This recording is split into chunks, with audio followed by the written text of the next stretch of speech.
श्रीवेदान्तमहाचलं हि परितः संयोज्य सूत्राहिपं सद्वातागमपूषितात्महृदयं तत्पूर्वपक्षासुरैः सिद्धान्तोक्तिसुरेश्वरैश्च मतितः यकृष्णदुग्धाम्बुधिः स्वीयानाम् अमृतं प्रयच्छति समां पायाद्गुणोद्यन्मणिः बुद्धिर्बलं यशोधैर्यं निर्भयत्वमरोगता अजाड्यं वाक्पटुत्वञ्च हनुमत्स्मरणात् भवेत् भवति यदनुभावात् एडमूकोऽपि वाग्मी जडमतिरपि जन्तुर्जायते प्रज्ञमूलिः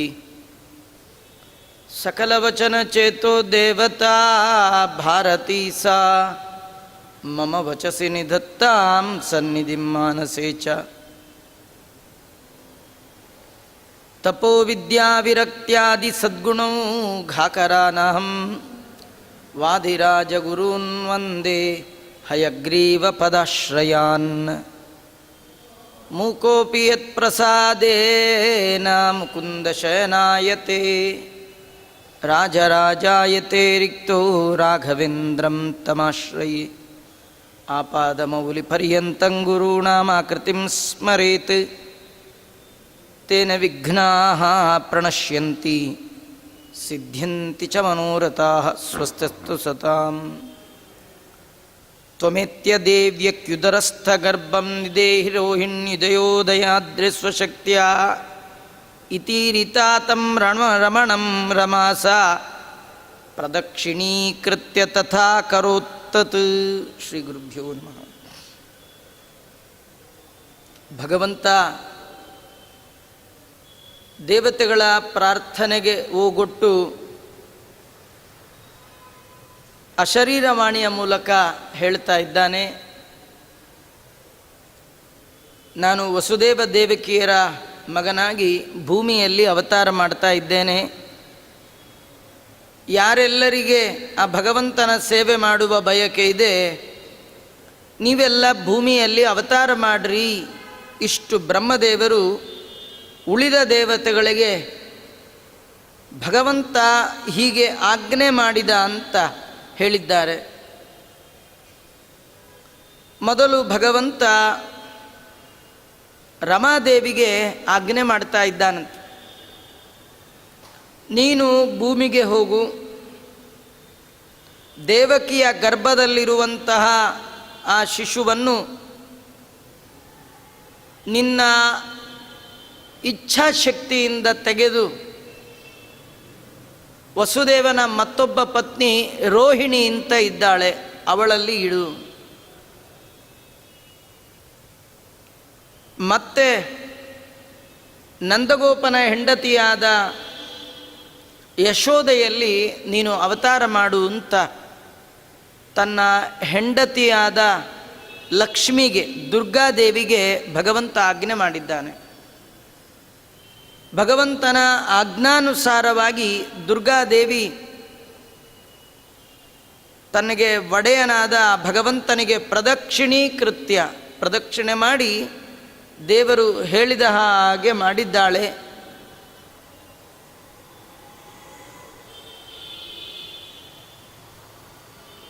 ದೇವಕಿಯ ಗರ್ಭದಲ್ಲಿ 7ನೇ ಗರ್ಭವಾಗಿ ಬಂದವ ಯಾರದು? ಯದ್ಯಪಿ ದೇವಕಿಗೆ 6 ಮಕ್ಕಳು ಹುಟ್ಟಿದ್ವು, 6 ಮಕ್ಕಳನ್ನು ಕಂಸ ಪಾಪಿ ಕೊಂದ. 7ನೇ ಮಗು ಗರ್ಭದಲ್ಲಿತ್ತು, ಆದರೆ ಅದು ಹುಟ್ಟಲಿಲ್ಲ ಅವಳಿಗೆ. ಆದರೆ ಯಾರದು? ಅದು ಶೇಷದೇವರಂತೆ. ಅದು ಭಗವಂತನೇ ಶೇಷದೇವರಿಗೆ ಆಜ್ಞೆ ಮಾಡಿದ್ದಾನೆ. ಆಜ್ಞಾಪಯಾಮಾಸ ಪುರಾಸ ಶೇಷಂ ಜಜ್ಞೆ ಸರೋಹಿಣ್ಯುದಯೋದಯಾದ್ರೇ. ಸಾಮಾನ್ಯವಾಗಿ ನಮ್ಮ ಮನೆಗಳಿಗೆಲ್ಲ ಸ್ವಾಮಿಗಳು ಬರಬೇಕಂದ್ರೆ ಅವ್ರ ಕಡೆಯವರು ಮೊದಲು ಬರ್ತಾರೆ. ಬಂದು ಆ ಸ್ಥಳ, ಪೂಜೆ ಮಾಡುವ ಸ್ಥಳವನ್ನೆಲ್ಲ ಶುದ್ಧಿ ಮಾಡ್ತಾರೆ. ಎಲ್ಲ ಸಿದ್ಧ ಆದಮೇಲೆ ಬರೋರು ಸ್ವಾಮಿಗಳು. ಹಾಗೆ ಭಗವಂತ ಆ ಗರ್ಭಕ್ಕೆ ಬರಬೇಕಾದ್ರೆ ಆ ಗರ್ಭದ ಶುದ್ಧೀಕರಣ ನಡಿಬೇಕು. ಯಾರು ಶುದ್ಧಿ ಮಾಡಬೇಕು? ಸ್ವತಃ ಶೇಷದೇವರೇ ಬಂದಿದ್ದಾರಂತೆ.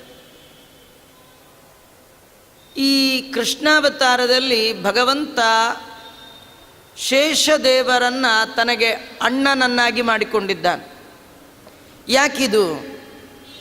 ಅದು ವಾದಿರಾಜರು ಒಂದು ಅದ್ಭುತವಾದ ಯುಕ್ತಿಯನ್ನು ಕೊಡ್ತಾ ಹೇಳ್ತಾರೆ. ಒಬ್ಬ ರಾಜಾದಿರಾಜ ಬೇರೆ ಊರಿಗೆ ಪ್ರಯಾಣ ಮಾಡುವ ಸಂದರ್ಭದಲ್ಲಿ ಹೋದ ಕಡೆ ಇದ್ದ ಹಾಸಿಗೆ ಮೇಲೆ ಮಲಗೋಲ್ಲ. ಅವನದೇ ಆಗಿರ್ತಕ್ಕಂಥ ಹಾಸಿಗೆ ಅದೆಲ್ಲ ಮೊದಲು ಹೋಗಬೇಕು. ರಾಜ ಬಳಸುವ ಪದಾರ್ಥಗಳನ್ನು ಮತ್ತೊಬ್ಬರು ಬಳಸೋ ಹಾಗಿಲ್ಲ.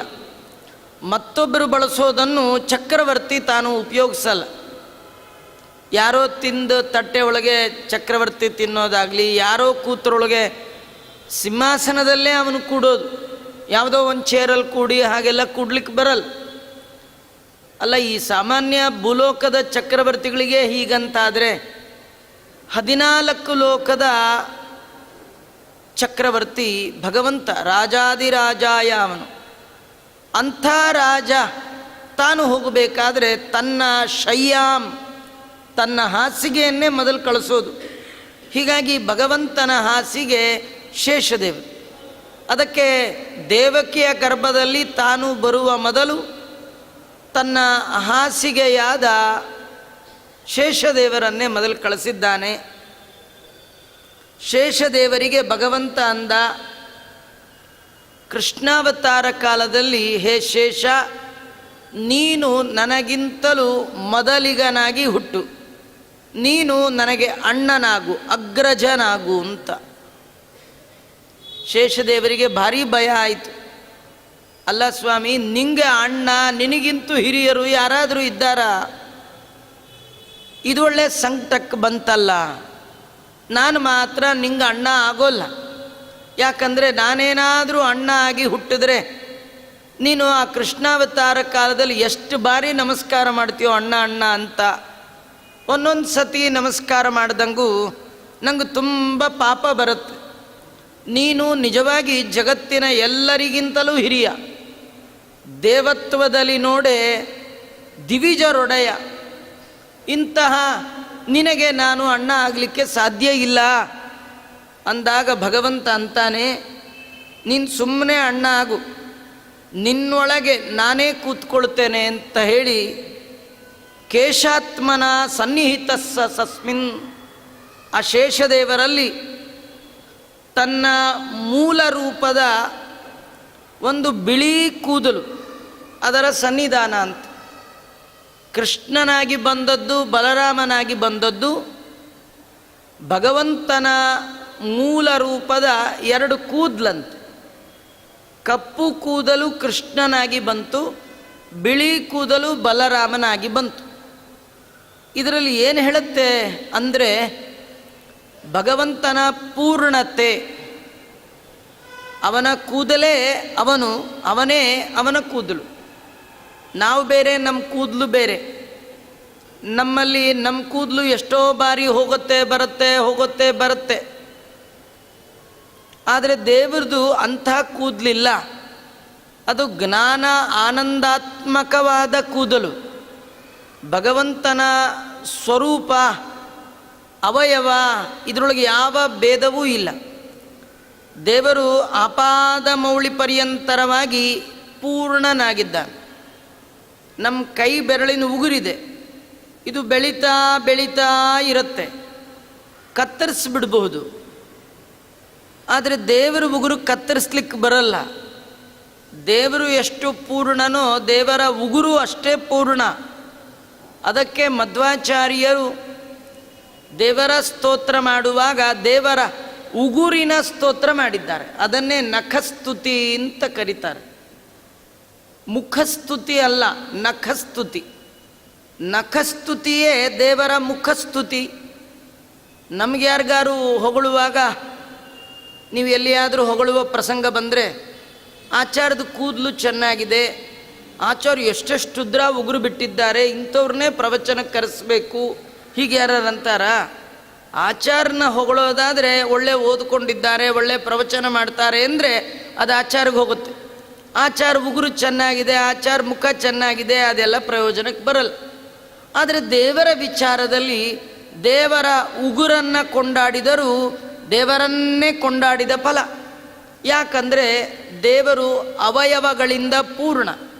ಅವನ ಕೂದಲು, ಅವನ ಮುಖ, ಅವನ ಮೂಗು, ಅವನ ಕೈ ಉಗುರು ಎಲ್ಲವೂ ಕೂಡ ಅವನಷ್ಟೇ ಪೂರ್ಣ. ಎಲ್ಲವೂ ಅವನಿಗಿಂತಲೂ ಅಭಿನ್ನ.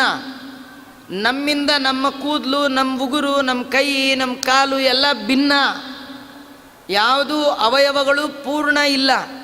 ದೇವರ ಎಲ್ಲ ಅವಯವ ಪೂರ್ಣ.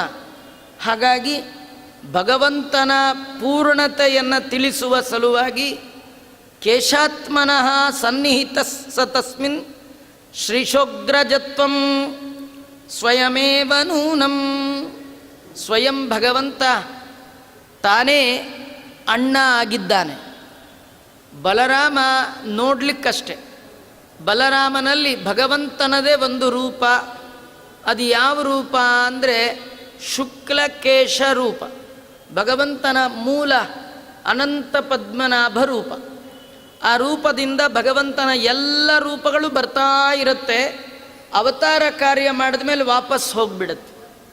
ಎಲ್ಲ ರೂಪಗಳು ಎಲ್ಲ ಕಾಲದಲ್ಲಿಯೂ ಇರುವಂಥದ್ದು. ದೇವರಿಗೆ ಯಾವ ಭಕ್ತರಿಗೆ ಯಾವ ರೂಪವನ್ನು ತೋರಿಸ್ಬೇಕು ಅಂತ ಅನಿಸುತ್ತೋ ತೋರಿಸ್ತಾನೆ. ನೋಡಿ, ರಾಮನವಮಿ ಅಂತ ಮಾಡ್ತೀವಿ. ಇದು ರಾಮನವಮಿ ಅಂದರೆ ರಾಮ ಹುಟ್ಟಿದ ದಿನ. ರಾಮ ಹುಟ್ಟಿದ ದಿನ ಆದಮೇಲೆ ಹೋಗಿದ್ದ ದಿನ ಒಂದು ಬೇಕಲ್ಲ, ಅದಿಲ್ಲ. ರಾಮಂದು ಹುಟ್ಟಿದ ದಿನ ಇದೆ, ಹೋಗೋ ವ್ಯಕ್ತಿ ಅಲ್ಲ ಅದು. ನೀವೆಲ್ಲ ಕಥೆ ಕೇಳಿದಿರಿ. ಕೃಷ್ಣ ಸ್ಯಮಂತಕಮಣಿ ತರುವ ಸಂದರ್ಭದಲ್ಲಿ ಜಾಂಬುವಂತನ ಹತ್ರ ಹೋದ. ಜಾಂಬುವಂತ ಕೃಷ್ಣಂಗೆ ತುಂಬ ದಿನ ಯುದ್ಧ ಆಯಿತು. ಜಾಂಬುವಂತ ಭಾರೀ ಗಟ್ಟಿಗ, ಏನು ಮಾಡಿದ್ರೂ ಸೋಲೋಲ್ಲ. ಅದಕ್ಕೆ ಕೃಷ್ಣ ಏನು ಮಾಡ್ದ, ಜಾಂಬುವಂತನಿಗೆ ರಾಮ ರೂಪ ತೋರಿಸ್ದ. ಆಗ ತಾನು ಹೋಗಿ ರಾಮನ ಕಳಿಸ್ದ ಅಂತಿಲ್ಲ, ಕೃಷ್ಣನೇ ರಾಮನಾಗಿ ಕಂಡ. ಇದರರ್ಥ ಏನಂದರೆ, ಕೃಷ್ಣನ ರೂಪದ ಒಳಗೆ ರಾಮನ ರೂಪ ಇದೆ, ಕೃಷ್ಣನ ರೂಪದ ಒಳಗೆ ನರಸಿಂಹ ರೂಪ ಇದೆ, ಕೃಷ್ಣನ ರೂಪದ ಒಳಗೆ ಎಲ್ಲ ರೂಪಗಳು. ಪರಮಾತ್ಮನೇ ಸತತಮೇಕ ರೂಪಿಣೆ ದಶರೂಪಿಣೆ ಶತಸಹಸ್ರ ರೂಪಿಣೆ ಅವಿಕಾರಿಣೇ ಸ್ಫುಟಮನಂತ ರೂಪಿಣೆ ಸುಖಚಿತ್ ಸಮಸ್ತ ತನವೇ ನಮೋ ನಮಃ. ಒಂದು ರೂಪದ ಒಳಗೆ ಅನಂತ ರೂಪಗಳಿದೆ. ನಮಗೆ ನೋಡುವ ಯೋಗ್ಯತೆ ಯಾವುದೋ ಆ ರೂಪವನ್ನು ಭಗವಂತ ಆ ಭಕ್ತರಿಗೆ ಆ ಕಾಲದಲ್ಲಿ ಅಲ್ಲೇ ತೋರಿಸ್ತಾನೆ. ಅವನ ಎಲ್ಲ ರೂಪಗಳು ಎಲ್ಲ ಕಾಲದಲ್ಲಿಯೂ ಒಂದೇ ಮೂರ್ತಿಯ ಒಳಗೆ ಇರ್ತಕ್ಕಂಥದ್ದು. ಈ ರೀತಿ ಅವನು ಪೂರ್ಣನಾಗಿದ್ದಾನೆ. ಹೀಗಾಗಿ ಬಲರಾಮನ ಒಳಗೆ ತನ್ನದೇ ಆದ ಒಂದು ರೂಪವನ್ನು ಇಟ್ಟು ನಮಸ್ಕಾರ ಮಾಡ್ತಿದ್ದ. ಅದು ಯಾವುದು ರೂಪ ಅಂದರೆ ಕೇಶಾತ್ಮನಃ ಶುಕ್ಲಕೇಶ. ಕೇಶ ಅಂದರೆ ಕೂದಲು, ಬಿಳಿ ಕೂದಲಿನ ರೂಪದಲ್ಲಿ ಬಲರಾಮನ ಅವತಾರ ಇರುವ ತನಕ ಅದರ ಒಳಗೆ ಸನ್ನಿಹಿತನಾಗಿದ್ದು ಭಗವಂತ ತನಗೆ ತಾನೇ ಅಣ್ಣನಾಗಿದ್ದಾನೆ. ಇದರೊಳಗೆ ಏನು ಕಥೆ ಅಂದರೆ, ಇನ್ನೊಂದು ವಸುದೇವನ ಮತ್ತೊಬ್ಬ ಹೆಂಡತಿ ರೋಹಿಣಿ ಅಂತ. ಆ ರೋಹಿಣಿ ದೇವಿ ದೇವರನ್ನು ಕುರಿತು ತಪಸ್ಸು ಮಾಡಿದ್ಲು. ಕೃಷ್ಣಾವತಾರ ಕಾಲದಲ್ಲಿ 3 ಜನ ತಪಸ್ಸು ಮಾಡಿದರು. ಒಂದು ದೇವಕಿ, ಇನ್ನೊಂದು ಯಶೋಧ, ಇನ್ನೊಂದು ರೋಹಿಣಿ. ಈ 3 ಜನರದು ಒಂದೇ ಬಯಕೆ, ಭಗವಂತ ನೀನು ಮಗನಾಗಿ ನಮ್ಮ ಮನೆಗೆ ಬರಬೇಕು ಅಂತ. ಭಗವಂತ ಅವರೆಲ್ಲರಿಗೆ ಮಾತು ಕೊಟ್ಟಿದ್ದ. ದೇವಕಿಯ ಹೊಟ್ಟೆಯಲ್ಲಿ ಕೃಷ್ಣನಾಗಿ ಬಂದ, ಯಶೋಧೆಗೆ ಮಗನಾಗಿ ಬೆಳೆದ. ಅದೇ ಭಗವಂತನ ಇನ್ನೊಂದು ರೂಪ ಶುಕ್ಲಕೇಶದ ರೂಪ. ರೋಹಿಣಿ ಕೇಳಿದ್ಲು, ನನ್ನೊಳಗೆ ನೀನು ಬಾ ಅಂತ. ಆ ಶುಕ್ಲಕೇಶ ರೂಪದಿಂದ ಬಂದ. ಅಷ್ಟೇ ಅಲ್ಲ, ಕೃಷ್ಣ ಹುಟ್ಟುವಾಗ ಆ ನಕ್ಷತ್ರದಲ್ಲೇ ಹುಟ್ಟಿದ. ಅವಳ ನಕ್ಷತ್ರ ರೋಹಿಣಿ ಅಂತ. ಹುಟ್ಟಿದ್ದು ಕೂಡ ರೋಹಿಣ್ಯಾಂ ಅರ್ಧರಾತ್ರೇತು. ಶ್ರಾವಣ ಮಾಸ, ಕೃಷ್ಣ ಪಕ್ಷ, ಅಷ್ಟಮಿ ತಿಥಿ, ರೋಹಿಣಿ ನಕ್ಷತ್ರದಲ್ಲಿ ಭಗವಂತ ಹುಟ್ಟಿದ. ರೋಹಿಣಿಗೆ ಆನಂದ ಆಯಿತು.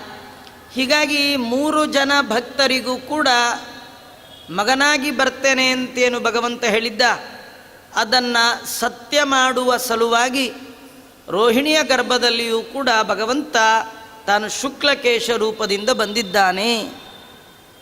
ಇಷ್ಟೆಲ್ಲ ಆದಮೇಲೆ ಈ ಕೃಷ್ಣ ಪರಮಾತ್ಮ ಭೂಮಿಲಿ ಹುಟ್ಟಲಿಕ್ಕೇನು ಕಾರಣ, ಯಾಕೆ ಬಂದ, ಅದನ್ನು ವಾದಿರಾಜರು ವರ್ಣನೆ ಮಾಡ್ತಾರೆ.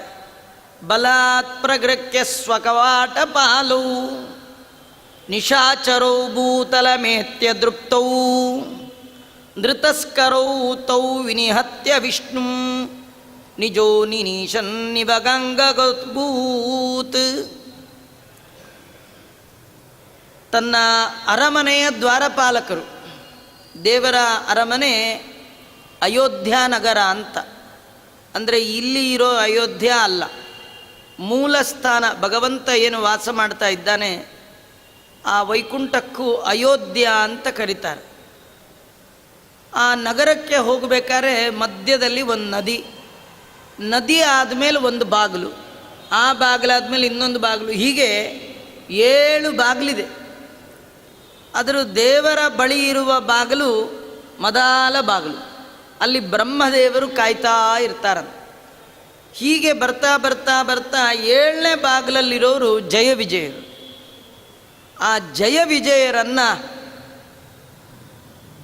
ಕೆಲವು ದೈತ್ಯರು ಅಪಹಾರ ಮಾಡಿಬಿಟ್ರಂತೆ. ಅವ್ರನ್ನ ಹಿರಣ್ಯಾಕ್ಷ ಹಿರಣ್ಯಕಶ್ಯಪ ಅನ್ನುವ ದೈತ್ಯರು, ಅದು ಮೂಲ ರೂಪದ ದೈತ್ಯರು ಜಯ ವಿಜಯರ ಒಳಗೆ ಪ್ರವಿಷ್ಟರಾಗಿದ್ದಾರೆ. ಹೀಗಾಗಿ ಅವರಿಗೆ ದುರ್ಬುದ್ಧಿ ಬಂತು. ಸನಕಾದಿಗಳನ್ನು ತಡೆದರು. ಸನಕಾದಿಗಳು ಶಾಪ ಕೊಟ್ಟರು, ಕೆಳಗೆ ಬಿದ್ದದ್ದಲ್ಲ, ದೈತ್ಯರು ಬೀಳಿಸಿದ್ರು. ನಾವೆಲ್ಲ ಸಾಮಾನ್ಯ ನಡೆಯುವಾಗ ಬಿದ್ವಿ ಅಂತ ಅಂದ್ಕೊಳ್ತೀವಿ, ಬಿದ್ದದ್ದಲ್ಲ. ದೇವತೆಗಳು ದೈತ್ಯರು ನಮ್ಮನ್ನು ಬೀಳಿಸ್ತಾರೆ.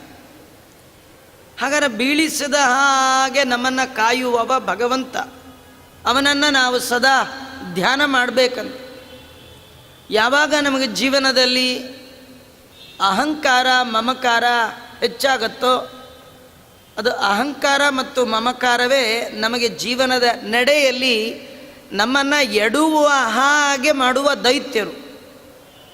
ನಾವೇನಾದರೂ ಎಡವಿದ್ದೀವಿ, ಏನಾದರೂ ನಮ್ಮಿಂದ ತಪ್ಪುಗಳಾಗಿದೆ, ದೊಡ್ಡವರ ಶಾಪಕ್ಕೆ ಗುರಿಯಾಗ್ತಾ ಇದ್ದೀವಿ, ಗುರು ಹಿರಿಯರ ಅವಕೃಪೆಗೆ ಪಾತ್ರರಾಗಿದ್ದೇವೆ, ಇದಕ್ಕೇನು ಕಾರಣ ಅಂದರೆ ನಮ್ಮ ಅಹಂಕಾರ.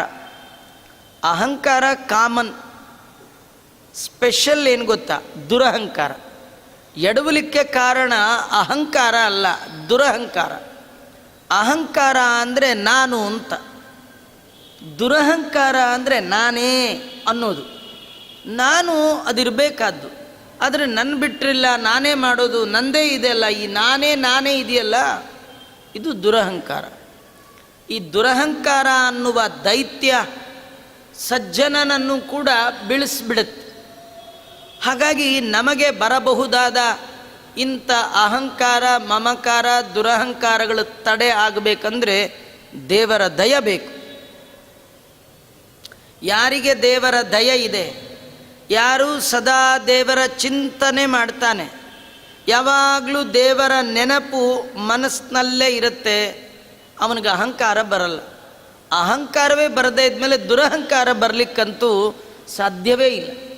ಹಾಗಾದರೆ ಸದಾ ಭಗವಂತನ ಸ್ಮರಣೆ ಯಾಕೆ ಮಾಡಬೇಕು, ದೇವರ ಸ್ಮರಣೆ ಯಾಕೆ ಹೇಳ್ತಾರೆ? ಯಾಕಂದರೆ ನಮ್ಮ ಕಣ್ಣು ಕೆಟ್ಟದ್ದನ್ನು ನೋಡಬಾರ್ದಾ, ಕಿವಿ ಕೆಟ್ಟದ್ದನ್ನು ಕೇಳಬಾರ್ದಾ, ಮನಸ್ಸು ಕೆಟ್ಟದ್ದು ಚಿಂತನೆ ಮಾಡಬಾರ್ದಾ, ಕೈ ಕೆಟ್ಟದ್ದನ್ನು ಪಡೆಯಲಿಕ್ಕೆ ಮುಂದೆ ಹೋಗಬಾರ್ದಾ, ಕಾಲು ಕೆಟ್ಟ ಕಡೆ ಹೋಗಬಾರ್ದಾ, ಮೂಗು ಕೆಟ್ಟ ಕಡೆ ಹೋಗಬಾರ್ದಾ, ಎಲ್ಲ ಕರೆಕ್ಟಾಗಿರಬೇಕಾ? ಹಾಗಾದ್ರೆ ನಿಮ್ಮ ತಲೆಯಲ್ಲಿ ದೇವರ ಚಿಂತನೆ ಯಾವಾಗಲೂ ಇರಲಿ. ಇದು ದ್ವಿತೀಯ ಸ್ಕಂದ ಭಾಗವತದಲ್ಲಿ ಬರುವ ಒಂದು ಮಾತು. ನಾರದರಿಗೆ ನಾರದರ ತಂದೆಯಾದ ಬ್ರಹ್ಮದೇವರು ಹೇಳ್ತಾರೆ, ನೋಡು ನಾರದ, ನಾನು ನನ್ನ ಜೀವನದಲ್ಲಿ ಎಂದೂ ತಪ್ಪೇ ಮಾಡಲ್ಲ ಅಂತ. ನಾನು ಕೆಟ್ಟದ್ದನ್ನು ನೋಡೋದೇ ಇಲ್ಲ, ಕೆಟ್ಟದ್ದನ್ನು ಕೇಳೋದೇ ಇಲ್ಲ. ನನ್ನ ಬಾಯಲ್ಲಿ ಬರೋ ಮಾತು ಸುಳ್ಳೇ ಆಗಲ್ಲ ಅಂತ. ಈಗ ನಮ್ಮ ಬಾಯಲ್ಲಿ ಬರೋ ಮಾತು ನಿಜವೇ ಆಗಲ್ಲ. ಬ್ರಹ್ಮದೇವರು ಹೇಳ್ತಾರೆ, ನಾನು ಎಂದೂ ಸುಳ್ಳೇ ಹೇಳಿಲ್ಲ ಅಂತ. ಇದು ಹೇಗೆ ಸಾಧ್ಯ ಆಯಿತು? ಬ್ರಹ್ಮದೇವರು ಹೇಳ್ತಾರೆ, ನನ್ನ ಕಣ್ಣು, ಕೈ, ಕಾಲು, ಕಿವಿ, ನಾಲಿಗೆ ಎಲ್ಲ ಇಷ್ಟು ಸತ್ಯವಾದದ್ದನ್ನೇ ನುಡಿಯಲಿಕ್ಕೆ ಕಾರಣ ಏನು ಗೊತ್ತಾ?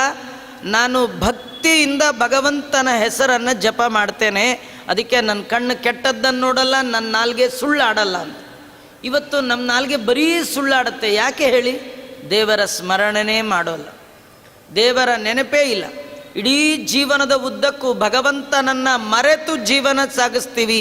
ಆದ ಕಾರಣ ಹೋಗಬಾರದ ದಾರಿಗೆ ಕಾಲು ಹೋಗುತ್ತೆ, ತಿನ್ನಬಾರದನ್ನು ತಿನ್ನಲಿಕ್ಕೆ ನಾಲ್ಗೆ ಹೋಗುತ್ತೆ, ಆಡಬಾರದ ಮಾತನ್ನು ಆಡತ್ತೆ. ಇದಕ್ಕೆಲ್ಲ ಕಾರಣ ಅದು ಭಗವಂತನನ್ನು ಮರೆತದ್ದು. ಅದಕ್ಕೆ ಇಲ್ಲಿ ಹೇಳ್ತಾರೆ, ಜಯ ವಿಜಯರಿಗೆ ದೈತ್ಯರು ಮೇಲಿದ್ದವ್ರನ್ನ ಎಳ್ಕೊಂಡು ಹೋಗ್ಬಿಟ್ರು. ಇದು ತುಂಬ ಒಳ್ಳೆಯ ಕತೆ. ಯಾರು ಕೆಳಗಿದ್ದವ್ರು ಬಿದ್ದರು ಅಂತ ಅನ್ನಲ್ಲ. ಕೆಳಗಿದ್ದವ್ರು ಬೀಳ್ತಾರ? ಬೀಳೋದು ಅಂದರೆ ಯಾರು? ನಡೆಯೋರು ಬಿದ್ದರು ಅನ್ಬೇಕು, ನಿಂತವ್ರು ಬಿದ್ದರು ಅನ್ಬೇಕು.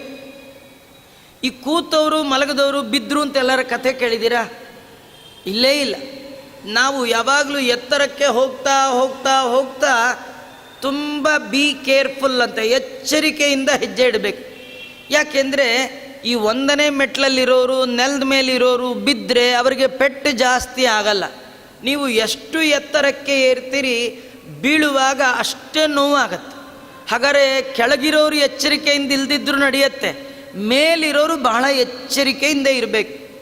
ಯಾವಾಗಲೂ ಆಫೀಸಲ್ಲಿ ಕೆಲಸ ಮಾಡುವಾಗ ಈ ಕಸ ಗುಡಿಸೋನಿಗೆ ಅಷ್ಟೇನು ಜವಾಬ್ದಾರಿ ಇಲ್ಲ. ಒಂದು ದಿವಸ ಬರಲಿಲ್ಲ, ಮಾರನೇ ದಿವಸ ಬೈಸ್ಕೊಳ್ಬೋದು, ಅಥವಾ ಕಸ ಗುಡಿಸಿದ್ರು ಸಾಕು. ಅದೇ ಆಫೀಸಲ್ಲಿ ಎತ್ತರದ ಸ್ಥಾನದಲ್ಲಿರ್ತಾನಲ್ಲ, ಅವನಿಗೆ ತುಂಬ ಜವಾಬ್ದಾರಿ. ಅವನೊಂದು ಸಣ್ಣ ಸೈನು ಆ ಕಡೆ ಈ ಕಡೆ ನೋಡ್ಕೊಂಡು ಎಲ್ಲೋ ನೋಡ್ಕೊಂಡು ಮಾಡಿಬಿಟ್ರೆ ಕೆಲಸನೇ ಕಳ್ಕೊಳ್ಳುವ ಪ್ರಸಂಗ ಬರುತ್ತೆ. ಯಾಕೆ ನೀವು ಓದಲಿಲ್ವಾ, ನೀವೇ ಆನ್ಸರಬಲ್ ಅಂತ ಬೈತಾರೆ. ಹೇಗೋ ಹಾಗೆ ಜೀವನದಲ್ಲಿ ಎತ್ತರದಲ್ಲಿರೋರು, ಸಾಧನೆಯ ತುತ್ತ ತುದಿಯಲ್ಲಿರುವವರು ತಪ್ಪನ್ನು ಮಾಡಬಾರ್ದು. ನಾವು ನೋಡ್ತೇವೆ, ವೈಕುಂಠದ ದ್ವಾರ ಅಂದರೆ ಎಷ್ಟು ಎತ್ತರ. ಆ ಎತ್ತರದಲ್ಲಿರುವ ಜಯ ವಿಜಯರಿಂದ ತಪ್ಪು ನಡೀತಾ ಇದೆ. ಹಾಗಾಗಿ ದೈತ್ಯರವರು ಎಳ್ಕೊಂಡು ಕೆಳಗೆ ಬಂದುಬಿಟ್ಟಿದ್ದಾರೆ. ಭಗವಂತ ಕಾರುಣ್ಯಮಯ, ಭಗವಂತ ಕರುಣಾ ಸಮುದ್ರ. ಯಾರು ಬಿದ್ದಿರ್ತಾರೆ ಅವರನ್ನು ಎತ್ತಲಿಕ್ಕೆ ಭಗವಂತನ ಅವತಾರ. ವಾದಿರಾಜರು ಬಹಳ ಅದ್ಭುತವಾದ ಉದಾಹರಣೆ ಕೊಡ್ತಾರೆ. ಎಲ್ಲಿಯಾದರೂ ನೀವು ನೋಡಿದಿರ ಇಂಥ ಉತ್ತಮರನ್ನು, ಮನೆಯ ದ್ವಾರಪಾಲಕರನ್ನು ಕರ್ಕೊಂಡು ಬರಲಿಕ್ಕೆ ಮನೆ ಓನರೇ ಭೂಮಿಗೆ ಬಂದಂತೆ. ವೈಕುಂಠ ಅರಮನೆಯ ದ್ವಾರಪಾಲಕರು ಜಯ ವಿಜಯರು, ಅವರು ಭೂಮಿಗೆ ಬಿದ್ದಿದ್ದಾರೆ. ಭೂಮಿಯಲ್ಲಿ ಬಿದ್ದವರನ್ನು ಎತ್ತರದ ವೈಕುಂಠಕ್ಕೆ ಕರ್ಕೊಂಡು ಹೋಗಲಿಕ್ಕೆ ಯಾರನ್ನೋ ಕಳಿಸ್ಲಿಲ್ಲ, ಸ್ವಯಂ ದೇವರೇ ಬಂದಂತೆ. ಅವರು 3 ಸತಿ ಬಿದ್ದರು. 3 ಸತಿ ಬಿದ್ದರೂ ಭಗವಂತನೇ ಬಂದ. ಇದರಲ್ಲಿ ಒಳ್ಳೆ ಕಥೆ ಇದೆ ನಮಗೆ. ನೀವು ಎಷ್ಟು ಬಾರಿ ಬಿದ್ದರೂ ಕೂಡ ನಿಮ್ಮನ್ನು ಮೇಲೆತ್ತವರು ಅಂದರೆ ಅದು ಭಗವಂತ ಮಾತ್ರ. ಯಾಕೆಂದರೆ ಎಲ್ಲ ಬಿದ್ದಿರೋರೆ, ಎದ್ದವರು ಯಾರಿಲ್ಲ. ಅದು ಎಂದೆಂದೂ ಬೀಳದೆ ಬೀಳುವವರನ್ನೆಲ್ಲ ಎಬ್ಬಿಸುವವ ಅದು ಭಗವಂತ ಮಾತ್ರ. ಇದು ಭಗವಂತನ ಕಾರುಣ್ಯ. ನೋಡಿ, ನಾವು ನಮ್ಮನೆ ಗೇಟ್ ಕೀಪರ್ ಬಿಟ್ಟು ಹೋದ್ರೋಗ್ಲಿ ಅಂತ ಬೇರೆಯವ್ರನ್ನ ತಗೊಳ್ತೀವಿ ವಿನಃ ಗೇಟ್ ಕೀಪರ್ ಮನೆಗೆ ಹೋಗಿ ಇಲ್ಲಪ್ಪ ನೀ ಬರಬೇಕು ಅಂತ ಕರ್ಕೊಂಡು ಬರೋ ಮನೆ ಓನರ್ಸ್ 8 ಜನ ಇದ್ದೀವಿ. ಆದರೆ ಭಗವಂತ ಈ ವೈಕುಂಠ ಒಡೆಯ, ವೈಕುಂಠಕ್ಕೆ ಅಧಿಪತಿಯಾದ ಸ್ವಾಮಿ ತನ್ನ ಮನೆಯ ದ್ವಾರಪಾಲಕರನ್ನು ಇಲ್ಲಿ ಹೇಳ್ತಾರೆ, ನೃತಸ್ಕರವು. ತಸ್ಕರ ಅಂದರೆ ಕಳ್ಳತನ, ನೃತಸ್ಕರ ಅಂದರೆ ಮನುಷ್ಯರನ್ನೇ ಕಳ್ಳತನ ಮಾಡ್ತಾರಂತ. ಅದು ಈ ಕಿಡ್ನ್ಯಾಪ್ ಅಂತಾರೆ ನೋಡಿ, ಹಾಗೆ ಇದು ಅಲ್ಲಿ ಇಲ್ಲಿ ಕಿಡ್ನ್ಯಾಪ್ ನಡೆದ ಕಥೆ ಅಲ್ಲ, ವೈಕುಂಠದಲ್ಲೇ ಕಿಡ್ನ್ಯಾಪ್ ಆಯ್ತು. ಆ ದೈತ್ಯರು ಇನ್ನೆಂಥವ್ರು ಇರಬೇಡ. ಇವತ್ತು ನಾವು ಲೋಕದಲ್ಲಿ ನೋಡ್ತೀವಿ, ಎಷ್ಟೆಲ್ಲ ಸೆಕ್ಯೂರಿಟಿ ಹಾಕಿದ್ರೂ ಕೂಡ ಅಂಥ ಸೆಕ್ಯೂರಿಟಿಯನ್ನು ಭೇದಿಸಿ ಭಯೋತ್ಪಾದಕರು ಅಲ್ಲಿ ಹೋಗಿ ಮಾಡಬಾರ್ದ ಕುಕೃತ್ಯಗಳನ್ನೆಲ್ಲ ಮಾಡುವಂತೆ ವೈಕುಂಠಕ್ಕೂ ದೈತ್ಯರು ಪ್ರವೇಶ ಮಾಡಿ ಅಲ್ಲಿರುವಂತಹ ಜಯ ವಿಜಯರನ್ನು ಹಿಡ್ಕೊಂಡು ಬಂದಿದ್ದಾರೆ. ಅಂದರೆ ಅವರು ನರ ಕಳ್ಳರನ್ನೇ, ಮನುಷ್ಯರನ್ನೇ ಅಪಹಾರ ಮಾಡುವ ಕಳ್ಳರು. ಅಂತಹ ಕಳ್ಳರನ್ನು ಸಂಹಾರ ಮಾಡಿ ತನ್ನ ಮನುಷ್ಯರಾದ ಜಯ ವಿಜಯರನ್ನು ಕರೆದುಕೊಂಡು ಹೋಗಲಿಕ್ಕೆ ಸ್ವತಃ ಭಗವಂತನೇ ಭೂಮಿಗೆ ಬಂದಿದ್ದಾನಂತೆ. ಕೃಷ್ಣಾವತಾರದ ಮೂಲ ಉದ್ದೇಶ ಏನಂದರೆ ಜಯ ವಿಜಯರು ದಂತವಕ್ತ್ರರಾಗಿ ಬಂದಿದ್ದಾರೆ. ಶಿಶುಪಾಲ ದಂತವಕ್ರರಾಗಿ ಬಂದಿದ್ದಾರೆ. ಆ ಶಿಶುಪಾಲ ದಂತವಕ್ರರನ್ನು ಮೂಲ ಸ್ಥಾನಕ್ಕೆ ಸೇರಿಸಬೇಕು. ಭಗವಂತ ತನ್ನ ಕಡೆ ಜನನ ಕಳಿಸ್ಲಿಲ್ಲ, ತಾನೇ ಸ್ವತಃ ಬಂದ. ಏನು ಕರುಣಾನಿಧಿಯೋ ಹರಿ, ಮತ್ತಿನ್ನೇನು ಭಕ್ತರಾದೀನ. ದೇವರ ಕಾರುಣ್ಯ ನೋಡಿ, ತನ್ನ ಮನೆಯ ಊಳಿಗದವರ ತೊಂದರೆ ತಾಪತ್ರಯಕ್ಕೆ ಸ್ವತಃ ತಾನೇ ಬರ್ತಾನಂತ. ಯಾಕಂದರೆ ಅವರು ಅಷ್ಟು ಉತ್ತಮ ಭಕ್ತರು ಅನ್ನೋದನ್ನು ನಾವು ತಿಳ್ಕೊಳ್ಬೇಕು. ಹೀಗಾಗಿ ಭಗವಂತ ಅವರನ್ನೆಲ್ಲ ಮರಳಿ ತನ್ನ ಬಳಿಗೆ ಕರ್ಕೊಂಡು ಬರುವ ಸಲುವಾಗಿ ಆ ಭಗವಂತ ಭೂಮಿಗೆ ಬಂದಿದ್ದಾನೆ. ಭೂಮಿಗೆ ಬರಬೇಕಾದ್ರೆ ಒಂದು ಕ್ರಮ, ಎಲ್ಲರೂ ಹುಟ್ಟಿಯೇ ಬರಬೇಕು. ಹಾಗೆ ದೇವರು ಹುಟ್ಟು ಬಂದ. ಯಾರಲ್ಲಿ ಹುಟ್ಟಿದ? ದೇವಕಿಯಲ್ಲಿ ಹುಟ್ಟಿದ. ನಾವು ಅಂದ್ಕೊಳ್ತೀವಿ ಹುಟ್ಟಿದ ಅಂದಮೇಲೆ ನಮ್ಮ ಹಾಗೆ ಅವನಿಗೂ ದುಃಖ ಎಲ್ಲ ಇದ್ದದ್ದೇ. ಹುಟ್ಟಿದವರಿಗೆ ದುಃಖ ಕಟ್ಟಿಟ್ಟ ಬುತ್ತಿ. ಯಾರಿಗೆ ಹುಟ್ಟಂತಾಗಿದೆ ಅವರಿಗೆಲ್ಲ ದುಃಖ ಇದ್ದದ್ದೇ ಅಲ್ವಾ? ಅಂದರೆ ವಾದಿರಾಜರು ಹೇಳ್ತಾರೆ, ಎಲ್ಲ ಹುಟ್ಟಿನಂತೆ ಭಗವಂತನ ಹುಟ್ಟಲ್ಲ. ನೀವು ಭಗವಂತನ ಹುಟ್ಟಿನ ಗುಟ್ಟು ಅದನ್ನು ತಿಳ್ಕೊಂಡ್ರೆ ನಿಮಗೆ ಹುಟ್ಟಿಲ್ಲದ ಹಾಗಾಗತ್ತದ. ಪುಟ್ಟಿಸಲೇಬೇಡ ಇನ್ನು, ಪುಟ್ಟಿಸಿದಕ್ಕೆ ಪಾಲಿಸಿನ್ನು, ಇಷ್ಟು ಮಾತ್ರ ಬೇಡಿಕೊಂಬೆ ಶ್ರೀಕೃಷ್ಣನೇ. ಹುಟ್ಟಬಾರ್ದು ಅಂತ ಯಾರಿಗೆ ಆಸೆ ಇದೆ ಅವರೆಲ್ಲ ಹುಟ್ಟಿದ ಕೃಷ್ಣನ ಗುಟ್ಟನ್ನು ತಿಳ್ಕೊಳ್ಬೇಕು. ಅವನು ನಮ್ಮಂತೆ ಹುಟ್ಟಿದ ಅಂತ ಯಾರು ಅಂದ್ಕೊಳ್ತಾರೆ ಅವರು ಮತ್ತೆ ಮತ್ತೆ ಹುಟ್ಟುತ್ತಾರೆ. ಹುಟ್ಟಿದರೂ ನಮ್ಮಂತೆ ಹುಟ್ಟು ಅವಂದಲ್ಲ ಅಂತ ಯಾರು ತಿಳ್ಕೊಳ್ತಾರೆ ಅವರಿಗೆ ಹುಟ್ಟೇ ಇಲ್ಲ ಅಂತ ಭಗವಂತ ಮಾಡ್ತಾನೆ. ಹಾಗಾದ್ರೆ ಏನು ದೇವರ ಹುಟ್ಟಿಗೂ ನಮ್ಮ ಹುಟ್ಟಿಗೂ ಏನು ವ್ಯತ್ಯಾಸ? ನ ಗರ್ಭವಾಸೋ ಮಮ ನಿರ್ಮಲಸ್ಯೆ ಇದೋ ಬುಧಾನ್ ಬೋಧಯಿತು ಹೃದೇವ ಪಣೀಶ್ವರಂ ಗರ್ಭಗತಂ ವಿದಾಯ ಪುನಃ ಸ್ವಯಂ ಸನ್ನಿಹಿತೋ ಬಭೂವ. ನ ಗರ್ಭವಾಸೋ ಮಮ, ಭಗವಂತ ಅಂತಾನೆ ನನಗೆ ಗರ್ಭವಾಸ ದುಃಖ ಇಲ್ಲ. ಹಾಗಾದ್ರೆ ಯಾರಿಗಿದೆ? ಯಾರು ಮಲ ಸಹಿತರೋ, ಮಲ ಅಂದರೆ ಕೊಳಕು, ದೋಷ, ದೋಷ ಇರುವವರಿಗೆ ಮಾತ್ರ ಅಮ್ಮನ ಹೊಟ್ಟೆಯ ವಾಸ. ದೋಷ ಅಂದ್ರೇನು? ಏನು ಗೊತ್ತಾ? ಸ್ವಾತಂತ್ರ್ಯ ಇಲ್ಲದೆ ಇರೋದೇ ದೋಷ. ನಾವೆಲ್ಲ ಭಗವಂತನ ಅಧೀನ, ಅಸ್ವಾತಂತ್ರ್ಯರು, ಇದೇ ಒಂದು ದೊಡ್ಡ ದೋಷ. ಆದರೆ ಭಗವಂತನಿಗೆ ಯಾವ ದೋಷವೂ ಇಲ್ಲ. ಹೀಗಾಗಿ ಅವನಿಗೆ ಗರ್ಭವಾಸ ದುಃಖ ಇಲ್ಲ. ಈ ಗರ್ಭವಾಸ ಅಂದರೆ ಒಂದು ರೀತಿ ಬಂದಿಖಾನೆ ಇದ್ದ ಹಾಗೆ. ಜೈಲು ಯಾರಿಗೆ? ತಪ್ಪು ಮಾಡಿದವರಿಗೆ. ಯಾರು ದೋಷಿಗಳೋ ಅವರಿಗೆ ಜೈಲು. ಜೈಲಲ್ಲಿರೋರೆಲ್ಲ ದೋಷಿಗಳಲ್ಲ, ಆದರೆ ದೋಷಿಗಳಿಗೆ ಜೈಲು. ಕೆಲವ್ರಿಗೆ ಅರ್ಥ ಆಗಲ್ಲ, ಆಚಾರ್ಯ ಜೈಲಲ್ಲಿರೋರೆಲ್ಲ ದೋಷಿಗಳಲ್ಲ ಅಂತೀರಿ, ದೋಷಿಗಳಿಗೆ ಜೈಲು ಅಂತೀರಿ, ಇದೇನರ್ಥ? ಏನು ಗೊತ್ತಾ? ಜೈಲಲ್ಲಿ ಇಬ್ಬರು ಇರ್ತಾರೆ, ಒಂದು ಕಳ್ಳ, ಇನ್ನೊಬ್ಬ ಜೈಲರು. ಜೈಲರು ದೋಷಿನ ಅಲ್ಲ. ಹೇಗೋ ಹಾಗೆ ಭಗವಂತ ಅಮ್ಮನ ಹೊಟ್ಟೆಯಲ್ಲಿದ್ದರೂ ದೋಷದಿಂದ ಹೊಟ್ಟೆಯಲ್ಲಿ ಇದ್ದವ ಅಂತಲ್ಲ. ಈಗ ನಾವೆಲ್ಲ ಅಮ್ಮನ ಹೊಟ್ಟೆಯಲ್ಲಿರುವಾಗ ಸ್ವಾತಂತ್ರ್ಯದಿಂದ ಒಳಗೆ ಹೋಗಿದ್ದಲ್ಲ, ಸ್ವಾತಂತ್ರ್ಯದಿಂದ ಹೊರಗೆ ಬರುವ ಯೋಗ್ಯತೆಯೂ ನಮಗಿಲ್ಲ. ಅವನು ಹೋಗು ಅಂದಾಗ ಹೋಗಬೇಕು, ಹೊರಗು ಹೋಗು ಅಂದಾಗ ಈಚೆಗೆ ಬರಬೇಕು. ಇದು ನಮ್ಮ ಯೋಗ್ಯತೆ. ಕಳ್ಳನ್ನು ಒದ್ದು ಒಳಗೆ ಹಾಕ್ತಾರೆ, ಒದ್ದು ಹೊರಗೆ ಹಾಕ್ತಾರೆ.